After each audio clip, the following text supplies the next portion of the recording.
Question number 6 है, एक समचतुर्भुज के विकर्ण क्रमशः 32 सेंटीमीटर और 24 सेंटीमीटर है, इसका परिमाप होगा।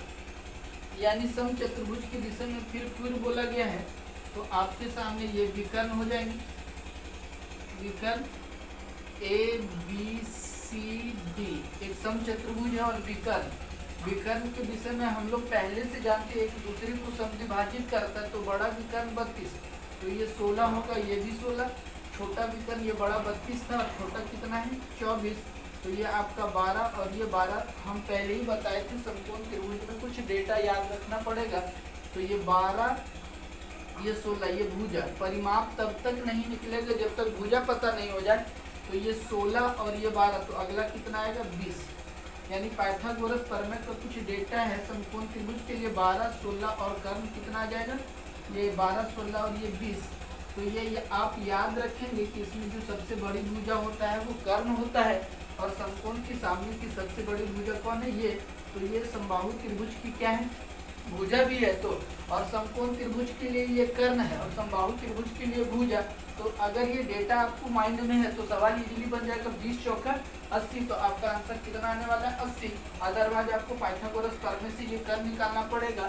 तो परिमाप, अगर ये आपको माइंड में ये डेटा है तो परिमाप बड़ा इजीली हो गया, 4 गुना भुजा।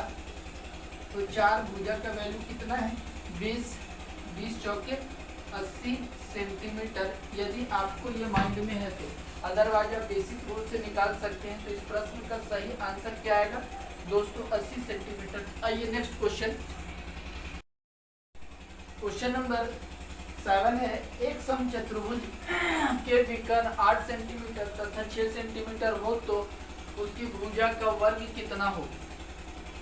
मैंने कई बार बोला है दोस्तों, आपको यदि भुजा का मान यानी पाइथागोरस प्रमेय की डाटा याद है तो आपको ये सवाल बनाने में कतई समय लगने वाला नहीं है।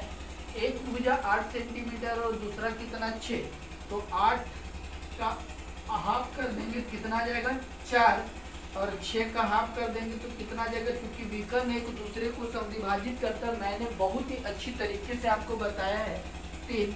तो ये विकर्ण का हुआ, तो समकोण त्रिभुज की भुजा कितनी आ जाएगी, अगर आप फिगर बना लो तो आपको समकोण त्रिभुज की भुजा, चूंकि ये, तो अगर ये 4 है तो ये 3, तो ये पाइथागोरस प्रमेय से क्या था 3, 4 और ये 5, तो भुजा कितना आ जाएगा 5। और आपसे बोला गया भुजा का वर्ग, भुजा का क्या बोला गया वर्ग, तो भुजा मान लिया जाए ए बराबर कितना 5 सेंटीमीटर। तो भुजा का वर्ग मतलब स्क्वायर, तो 5 का स्क्वायर कितना आ जाएगा 25 सेंटीमीटर। ये सवाल में स्क्वायर कतई समय लगने वाला नहीं है यदि आपके पास वो डेटा है तो। आइए क्वेश्चन नंबर नेक्स्ट,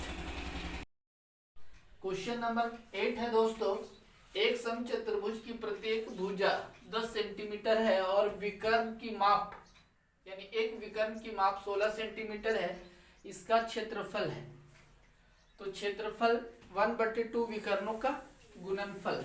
तो अगर हम डायग्राम बनाएं तो आपके सामने कुछ इस तरीका का डायग्राम बनेगा। ये सारा सवाल जो लिया जा रहा है वो सब डाटा बेस्ड है। ये अगर विकर्ण 16 मान ले तो ये 8 होगा और ये 8 होगा, और प्रत्येक भुजा की लंबाई कितना 10। तो आपको समकोण त्रिभुज में कुछ डेटा बताए थे 8, 10, तो अगला कितना होगा, इस त्रिभुज का बात करें तो इस त्रिभुज का बात करेंगे तो एक होगा 6, 8, 10।